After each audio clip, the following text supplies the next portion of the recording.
When you decide to ask some random person online, or searching up, or even better, being a normal human and asking someone else, what exactly is the most common job type in the world, or simply in your country?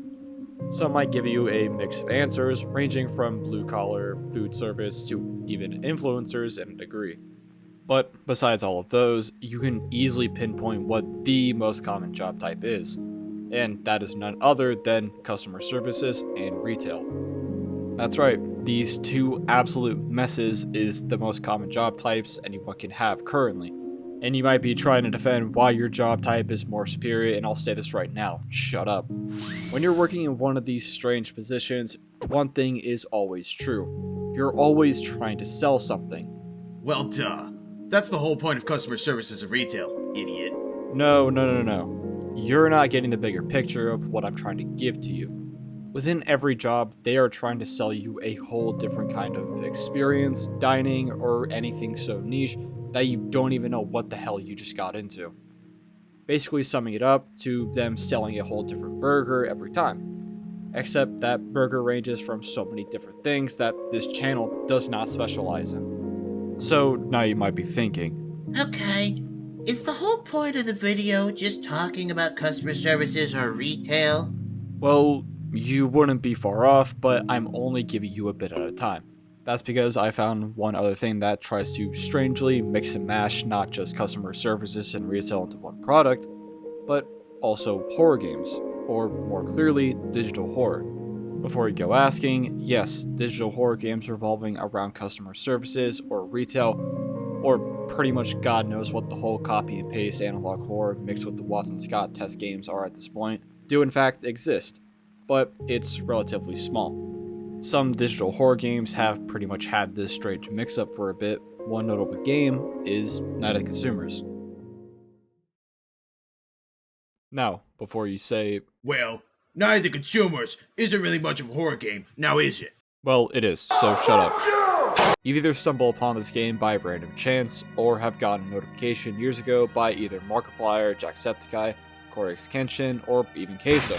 Or you were scrolling through itch.io and found it that way. Also, why the fuck is the majority of the horror games on that site now just porn? As for the game itself, it's pretty simple. You're a new hire at one of your local retail stores, but before you can actually start, you're first met by pretty much your manager. He tells you about this poor guy named Jimmy who just bolts into one of the back areas, throws up in front of you, and quits before dropping you a book on pretty much how to play the game. While on the back of it, it says, "Beware the baby," whatever that means.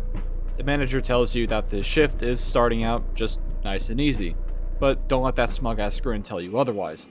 While there isn't much details in the book that Jimmy dropped, it pretty much just tells you about the basics. How to run, how to stalk, how to absolutely lob the hell out of a box at a customer, but one thing to remember, you are being timed. Fail to get to where the customer needs to be, you're fired. You're too lazy to get the stalking done in the right amount of time, you're fired. Simple as that. Think of it as if you were working with Benson from Regular Show. The best way to go about actually completing the game normally is just setting up the boxes at the correct aisles first. Mainly due to the fact that the boxes are pretty much just scattered throughout the entire layout of the store. Just one more thing. In one of the staff rooms, there is in fact a hidden room. Just hit the crack on the wall a few times and you're brought into this. A room where a past employee died in, with the wall scratched up telling you a warning message. Don't trust the manager. Alright, enough yapping, let's just actually get started.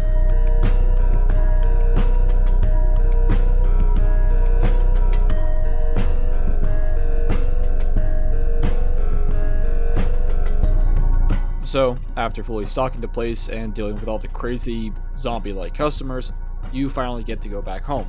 But you have to talk to your manager first, who tells you that you remind him of one of the past employees that used to work here, right before ending it off and telling you to come back tomorrow at 6 a.m. sharp.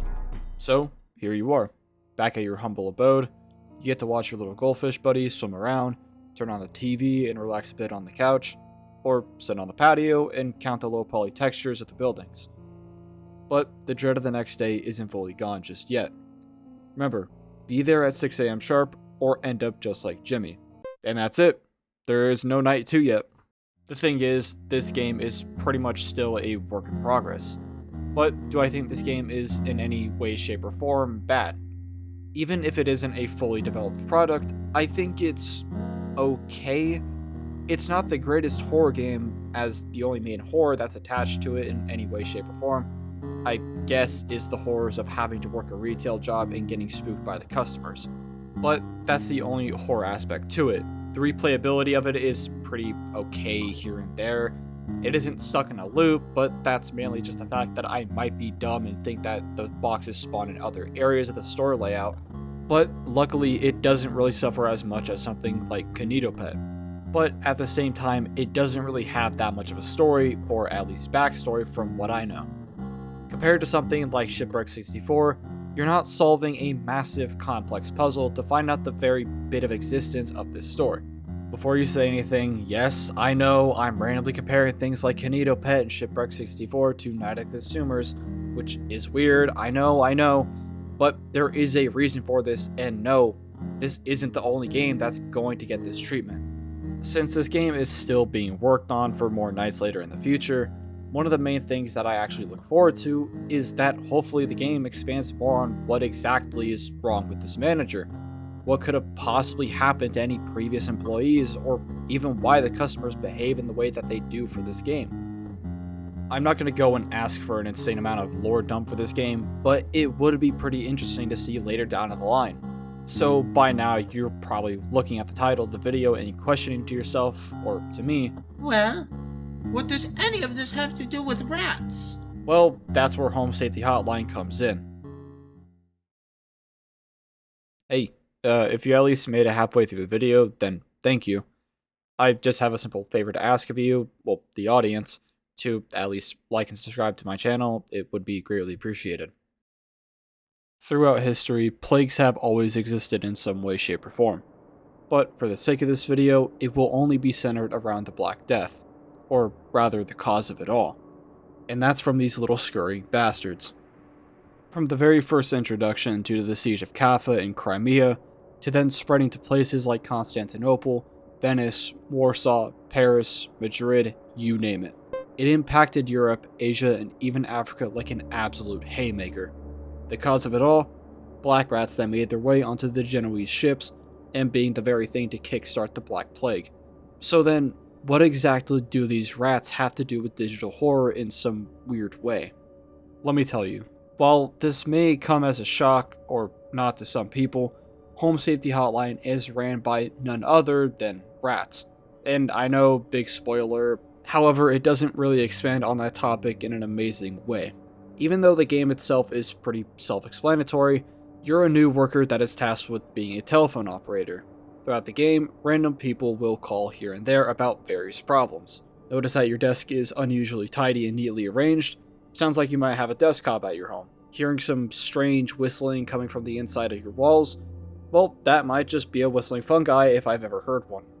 Throughout the game itself, you're pretty much just matching two details of what the caller gives to you, and you give them the entity of which they are dealing with. Pretty simple. But I will warn you, get one wrong answer and you will hear what hell sounds like from the other side. It's watching me! Please. I think it wants something from me! Get away! Leave my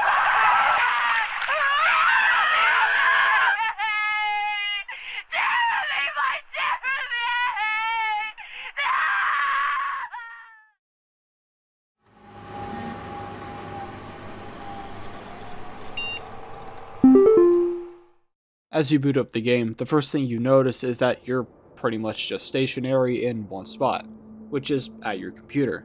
As you boot it up, you go to check your mailbox, as you are welcomed by the Home Safety Hotline family and told that your supervisor's name is Carol Regina. And one thing about her is that she is awesome. That's it. Besides the mailbox, you check your desktop to see a television commercial file on there. At the end of the commercial, you see one of the entities that you will most likely see later on. That being Metamorphosis, or rather what will be a common point in the story that, yet again, is not expanded upon, so let's just keep going.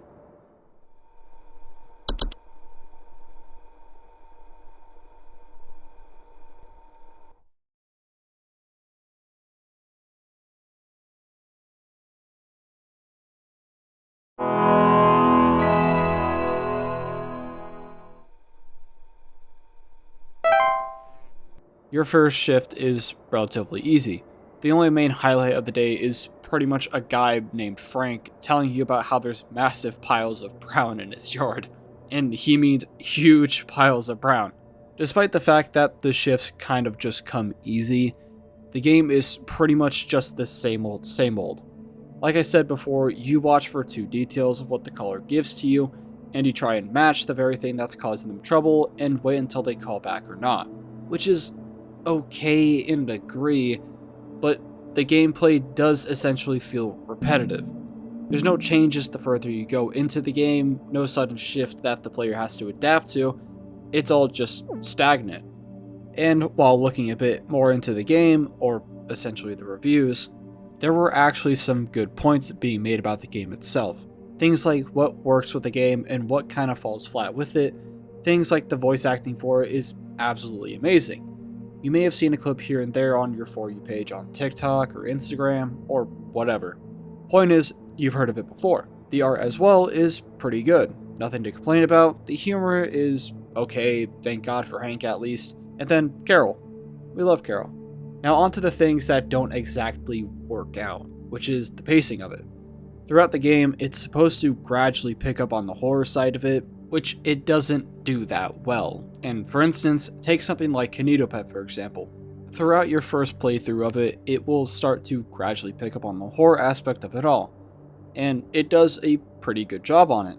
As for Home Safety Hotline, however, it somewhat accomplishes it, but if anything, to me at least, it's mainly behind the fact that you have to purposefully miss those calls or get further into the game to actually experience the horror itself. Now, the entries later on in the game, however, is one of the problems that I think the game needs to relook at the most. As to me, or some people, the entries feel like it's overlapping on other entries themselves within the game. For example, on Saturday, you get a caller by the name of Paul who calls you to report about his kids who were itchy and having nightmares. Now, despite it being late into the game, there could have been a unique moment where instead of having bed bugs and taking the simplistic approach to it, they could have had a point where it segued to make people think a little bit outside the box, and could potentially, and I mean potentially, be a Dreamweaver. The main point about it is that maybe instead of the kids actually itching, they could instead just be clawing at the imaginary webs. This would have been a unique point to add into the game and a better shift from the more direct details, and allow the player to think of some more unique ideas of what the descriptions that these colors are giving you could actually imply. But again, the answer was barely boiled down to just being bedbugs, which is a slight missed opportunity for the game itself. On top of this, to allow some kind of difficulty spike for the game that I saw someone talk about, would be giving some kind of timer for the player. I think putting it in later days would fit the most, as it would be putting a bit more pressure on the player. Nothing wrong with a bit of change in pace. But these two are pretty much just recommendations, back to the actual points. Some people also complain about the story itself, which to me, or from what I've seen so far in the game, is that it's pretty much scattered between the days in the game. As there are more and more videos being sent onto your computer as well as emails, one of these videos that was sent onto your computer is a missing persons case that is linked to a kid named Robert Parker, which is fine and all, nothing wrong with trying to have some sense of world building, but this sense of mystery pretty much goes out of the window once Wednesday rolls around and turns out that it was just a Bogart. To add on to this, the short little videos they give here and there aren't exactly the greatest. Not that I'm saying it doesn't replicate the whole analog horror feeling the game is going for, it's just that again, the story is so scattered about and having zero correlations between each other that having any way of linking up what's pretty much happening is already dead. The videos themselves barely tell anything that's happening. Compared to something like Shipwreck 64, which I mentioned earlier, the videos in those are there to help further the player's understanding of what exactly the backstory of the game is, and also let you know about the weird human animatronic amalgamations known as starlings. To simply piece this part together to make it easier to digest is me boiling it down to saying that Home Safety Hotline, despite their videos, barely holds anything of value to the actual story. To help further this point, the only one that seems to hint strangely enough that the company is ran directly by rats is the video you get on Wednesday, and that's it. To clarify, a lot of things that I'm adding on to said points is directly from my point of view. I only have like 8.5 hours in the game in total, so don't expect me to do that much of a deep dive into it. Now, do all of these points mean that the game is bad? No. If anything, the game is still good in some sense. The art and the voice acting is the point that carries it for me. But just like Night of the Consumers, I'm pretty much comparing a finished product to one that hasn't even been fully released yet. So to boil it down to what I mean, I think that the game is lackluster. The story is incohesive, there's no change of pace for the game, and again, the horror is pretty much locked behind the fact that you have to purposefully get the calls incorrect to actually experience it, which it drags it down a lot for me. Now, there might have been some points of the game that I didn't exactly talk about, and by all means, you can point them out in the comments. To end off the video, I'll drag something that I said earlier. The only horror you're pretty much experiencing is just working in customer services, and that's it.